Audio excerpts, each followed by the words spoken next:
Gatwick Airport. Gatwick Airport. This is Gatwick Airport. All passengers in the rear portion of the train at number 2 platform, please alight get. Aéroport de Gatwick. Aéroport de Gatwick. Messieurs les voyageurs en queue du train stationnant au quai numéro 2, descendez s'il vous plaît.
Gatwick Airport, 27 miles south of London, and a thrill for any boy, or adult for that matter. Here you may board a plane which will take you on holiday to the Channel Islands or the continent, or even to begin a new life in a country in Africa.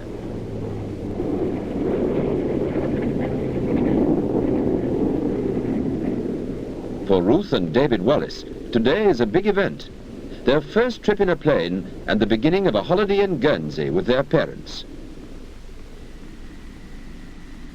You may have seen the film Islands of the Sun, which was made by the Home Mission Department to show various facets of Methodist work in the Channel Islands, including Guernsey. This work is helped by grants from the Home Mission funds.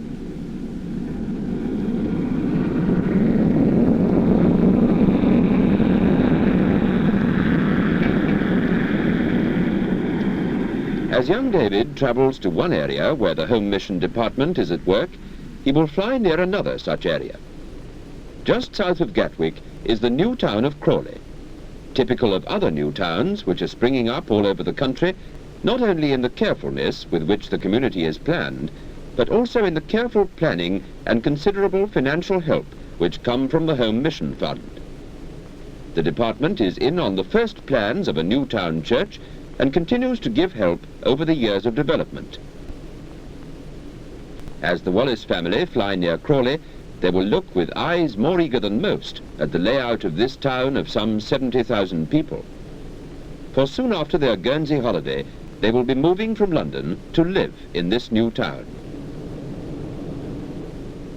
The roads radiating from the town centre, the areas of green belt dividing one neighbourhood unit from another, the way in which the factories are grouped in 2 units away from the dormitory areas, the large expanses of playing fields surrounding the schools. All these are things for anticipation as well as admiration. In a few weeks' time, the new town will be their home. Through the eyes of the Wallaces, we shall try to discover what it is like to come and live in a new community. As we do this, we shall glimpse something which is happening each year to thousands of families as they move into nearly 20 new towns throughout Britain. We shall be looking at one new town, but it will be typical of the others.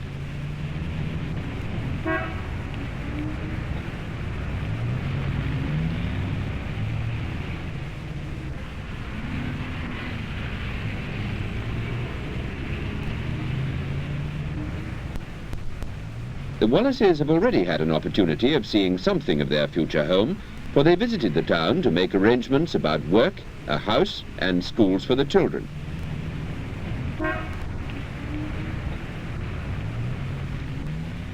They began to realize that there is a considerable difference between a new town, housing as many as 100,000 people, where previously might have been a small village or even open countryside, and an estate of new houses on the edge of an older town or city.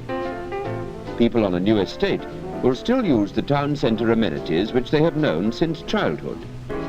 A new town is self-contained, and the people who live in it will be far from the places where they have been born and bred.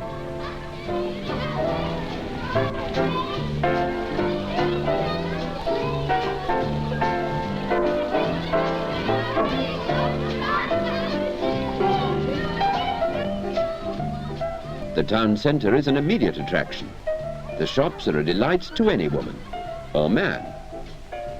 The pedestrian areas, which are forbidden to cars, are a boon to the peace of mind of the young mother, whose children may run freely without danger. And the children.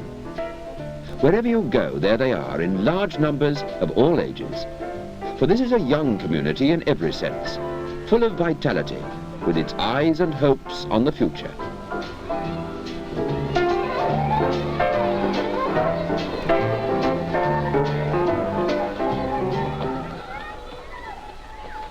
The sun does not always shine, even in a new town. But whatever the weather, it's also necessary to call on the headmistress of the local school.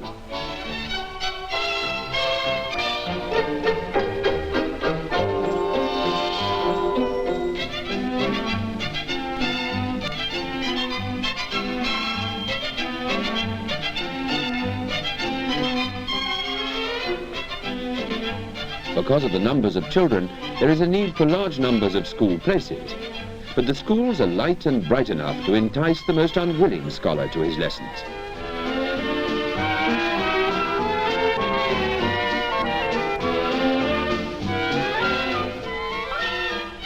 And what's this?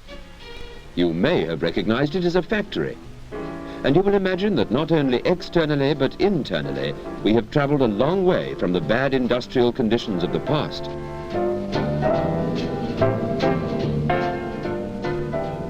During their preliminary visit, the Wallaces were shown round houses from which they could choose. Various types of accommodation are provided to meet differing needs. For the single person, there are attractive, self-contained flats, sometimes in blocks, sometimes skillfully combined with terraces of houses. There are houses of different sizes, from 2 to 5 bedrooms, and bungalows for retired people who wish to come to live near their children who have moved into the town.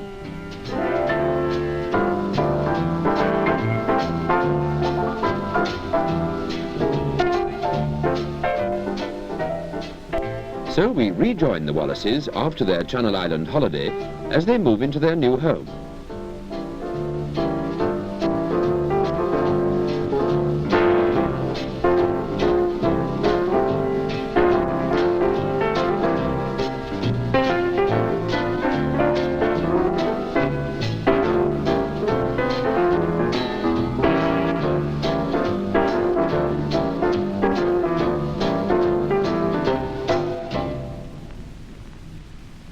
Almost as soon as the furniture van has gone, they have their first visitors, the local minister and one of his lay leaders.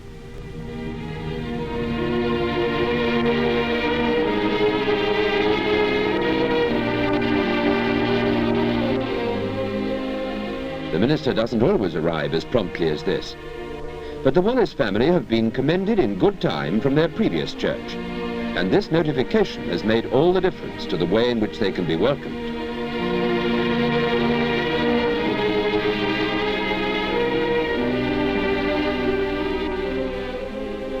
This welcome is all important because of the strangeness which many people feel during their first few days in a new town. Pastoral work is the #1 priority in new areas, and the wise minister not only uses much of his own time in visiting, but also in training class leaders and others who will share in this ministry of caring for people.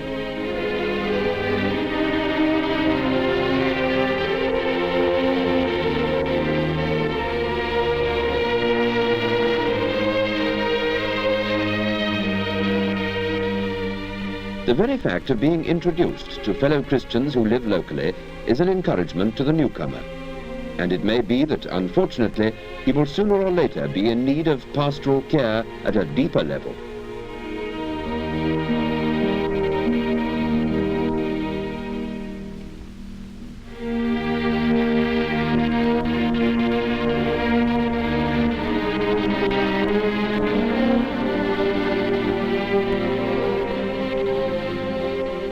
There can be little doubt that for many people a new town can be an unsettling place in which to live. We can thank God for the skill of planners and architects in providing the best available conditions for families to live in. But planning is only half the answer. It cannot reach down to deal with the personal problems which face many new town families. Let us look at some of these problems. It's easy to feel that you have no roots. In the town from which you came, you have known and been known. You belonged. Here you wonder. Even in a crowded shopping centre, it's easy to feel alone. And at home, it's possible for the housewife to speak to no one all day. The husbands and many of the wives are at work. The children are at school. And who cares about you then? Many of the elderly folk feel out of place in such a predominantly young community. They're glad to live near their children and grandchildren. They may feel useful when they can babysit from time to time. But you can feel lonely, even unwanted, in a place miles away from your old friends, and with your children and their children busy about their own affairs. Is there anyone who really cares?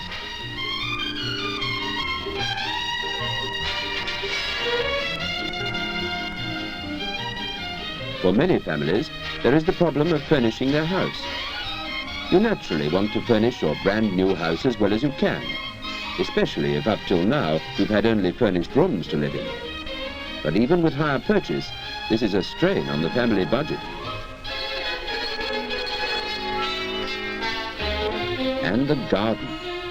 If you've never possessed one before, the turning over of virgin soil, covered maybe with the cement and bricks the builders forgot to take away, and the attempt to create something worthwhile can be a back-breaking, depressing task. Even the door-to-door salesman, and a new town attracts anyone with something to sell, can be a problem when he comes by the dozen every week.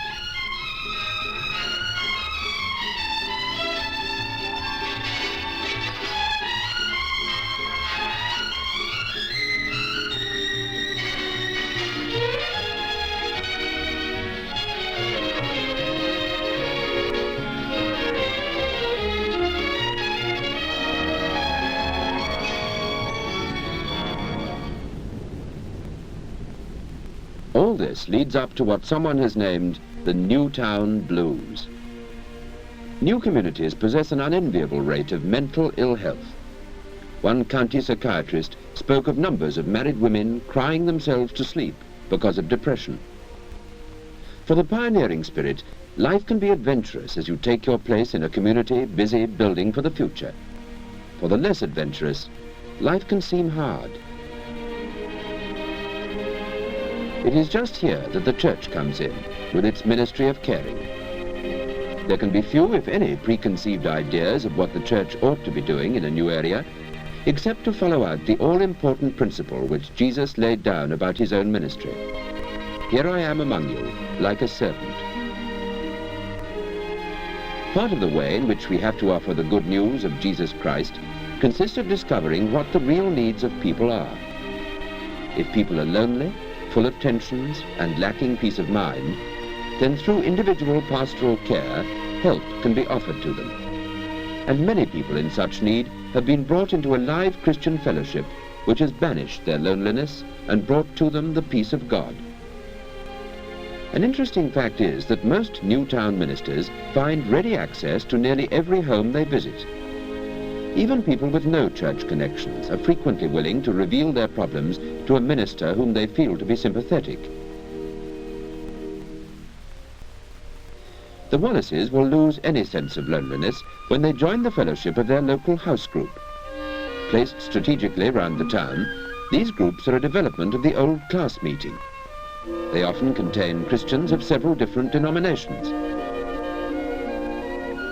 The house group gives opportunity for Bible study and a searching discussion of the relevance of the Christian faith in the modern world. They are often enlivened by the presence of an agnostic or two, and can thus be a means of evangelism as well as of fellowship.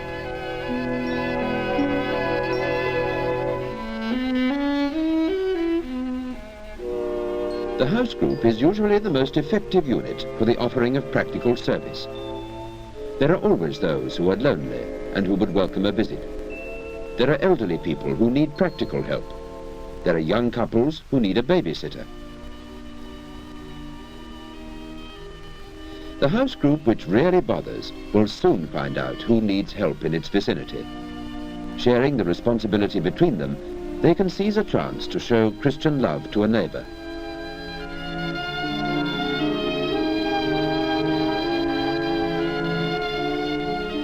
But not all Methodist families will join their local house group as readily as the Wallaces.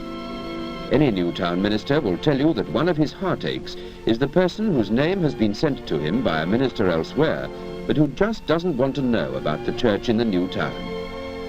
He's a church member, a good worker. We're sorry to lose him. So the transfer note often says. But a man can dig up his roots from home and not link up with a new church. What has happened? Has he lost his faith? Had he no faith, only loyalty to a building where he met his friends? What reason can there be? There usually seems to be no reason. Only a reason why someone should go on visiting and caring. Some families drifted away from the church for years before coming back.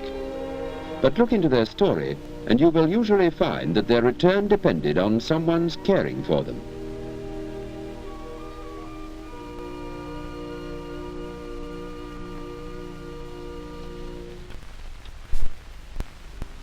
First and foremost, the church means people, but it also needs buildings by means of which the Christian community can do its work. Modern churches have been designed for 20th century worship and witness. They may be regarded by some as too modern, by others as not modern enough. This octagonal church was opened at Crawley in 1966. After the Society had used a dual-purpose hall for all its activities for a dozen years.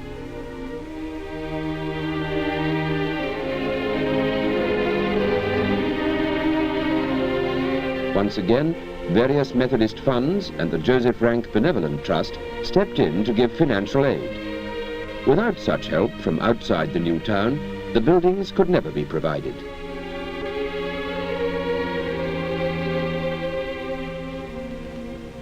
We leave our new town for a moment to look at another adventurous scheme, the building of church houses.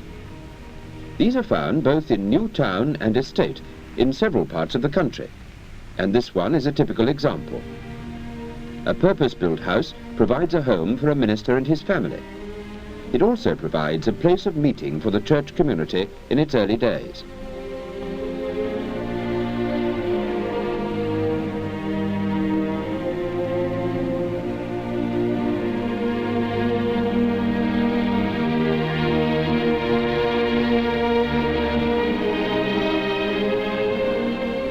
The ground floor of the church house consists of one large room which can be used for Sunday worship and for all types of midweek activities.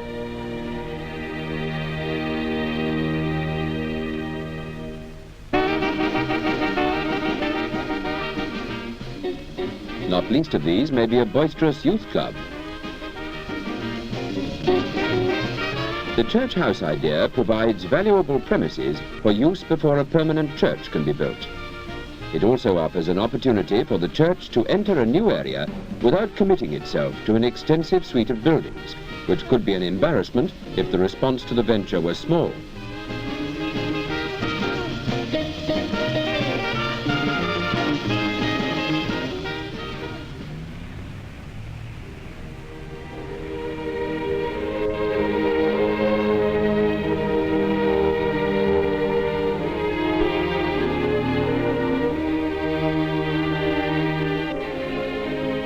Furthermore, the church house underlines an important factor in evangelism, that witnesses are more effective than buildings. A man on the spot, a minister, is needed more than church premises. So it has been the purpose of the Home Mission Department to do its utmost to help financially and otherwise maintain the ministry in new towns. This is where part of your home mission giving goes.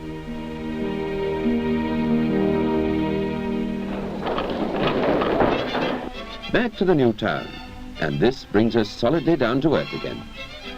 The church means people, and closely challenging the pastoral care of people in their homes for the place of top priority in a new area is the care of young people. The problem is not how we may attract them onto our premises, for they usually come in large numbers, but how we can cater for those who wish to come. What types of activities do the youngsters want? And what sort of activities should we try to introduce them to? The youth organizations in this Newtown church are well supported, with members not only having fun, but also wanting to learn and serve. There are no easy answers in this kind of work, but fortunately the leaders here are keen and believe in the job they're doing. And there are moments of breakthrough when a leader knows that his or her work is worthwhile. But the opportunity for this sort of evangelism is not confined to work on church premises. Indeed, there may be times when the church should not try to start its own youth club, but provide dedicated Christian leadership in clubs organized by the local authority. In this new town, both things are possible. In addition to members assisting with the church youth work, others are helping in some of the secular clubs. When such organizations lack leadership, as they often do, this can be an important piece of Christian service. It will also bring the Christian youth leader into touch with teenagers who would not come onto church premises, even for a club evening.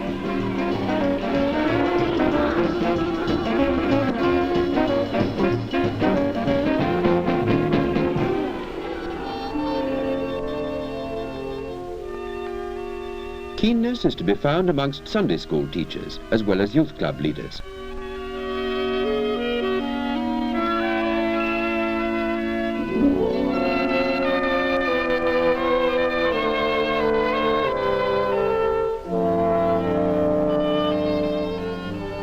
In a town where the very best of buildings and equipment are provided for children at school, only the best will do for Christian education.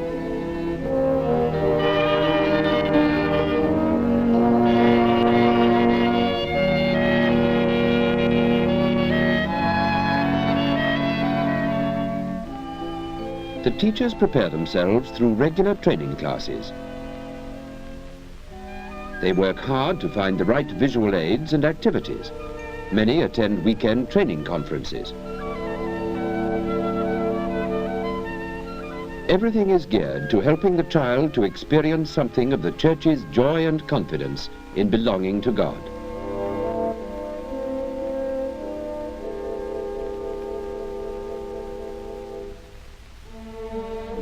The focal point of all this comes in the family service. This idea, which is found increasingly throughout the country, impresses one by its relevance to the young families of a new town. There are many young couples who have had no real contact with a church since their own Sunday school days, if they attended even then. Mainly through their children's attendance at Sunday school, they're drawn into family worship. The simplicity of the service, the opportunity to worship together as a family, are attractive to them. They're often drawn even further, to a faith of their own, with the subsequent request for training as members of the church. In this family service held on Mothering Sunday, the children are given flowers to present to their mothers,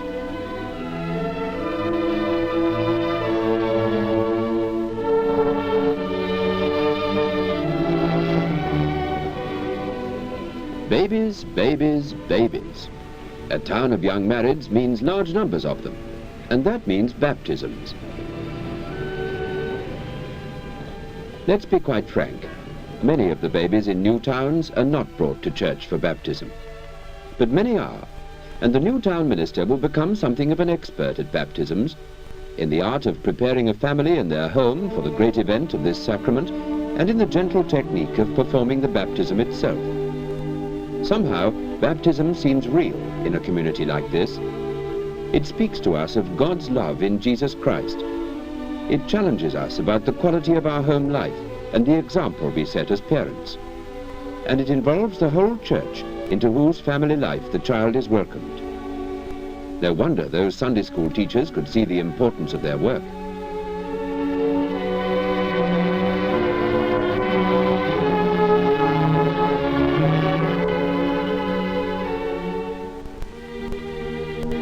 In the new town situation, close cooperation with churches of other denominations is essential. This united open-air service held in the town centre emphasizes how members of all churches are in close touch with the life of the town, serving the community in many ways, in mothers' clinics, old people's clubs, with WBS Meals on Wheels, as home helps, in marriage guidance, helping in social work of all kinds. In one neighbourhood unit, the Anglicans and Methodists are joining in a united evangelical campaign. Both sets of premises are used by all for meetings, prayer and services.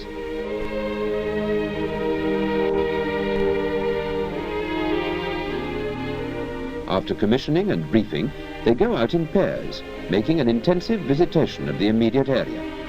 Help is given by a team of students from an Anglican theological college.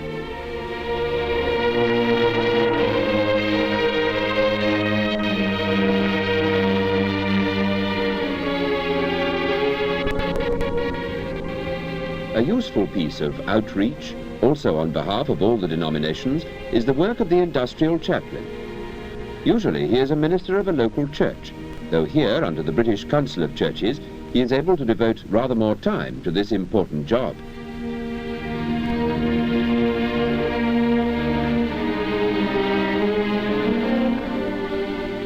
He needs the agreement of both management and workers before he can enter a factory freely. He sees his job not as an opportunity to preach, but to care for people, to get to know them, to share their joys and sorrows, to be known as someone who may be trusted, eventually to be one to whom people turn in a time of crisis. His chance to speak of his faith in Christ will come if he has patiently laid the foundation of loving people for Christ's sake.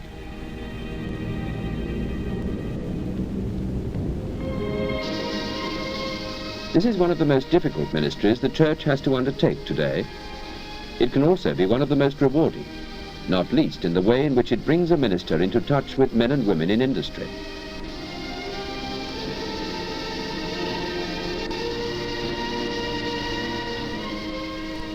Seeing them where they work and catching a glimpse of some of the problems of their working lives will bring a new dimension to the minister's own experience.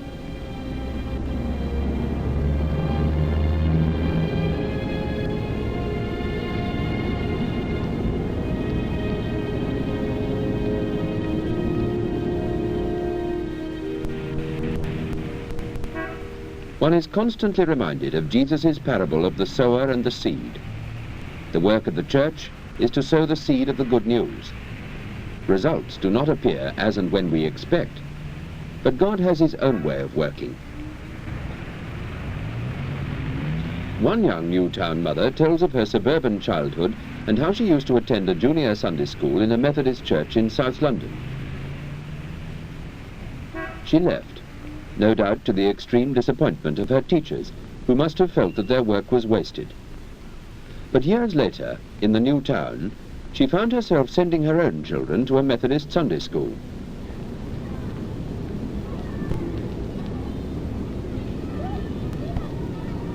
Occasional attendance at family services, and eventually found her way to faith and full fellowship of the church. Others toiled, and you have come in for the harvest of their toil. Jesus' words speak to many a new area church. Here is a joint ministry in Old Area and New Town, through which the good news of Christ still brings new beginnings to people's lives.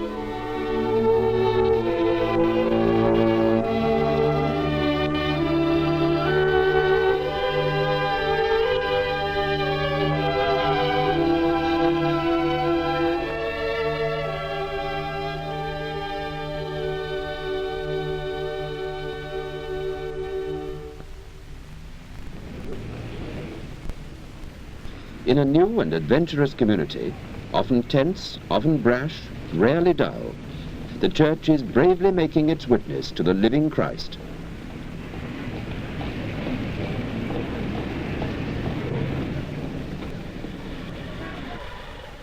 The work is hard, slow, often outwardly unrewarding.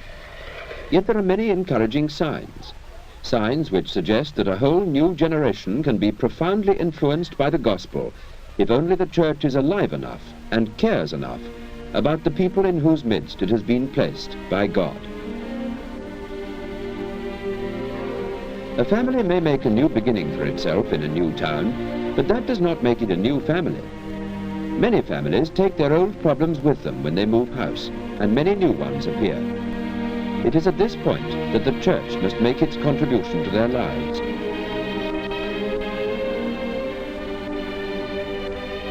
It has been said that this battle can only be won on our knees. The task is superhuman, but the church has behind it the superhuman power of God. The Newtown Church prays for itself.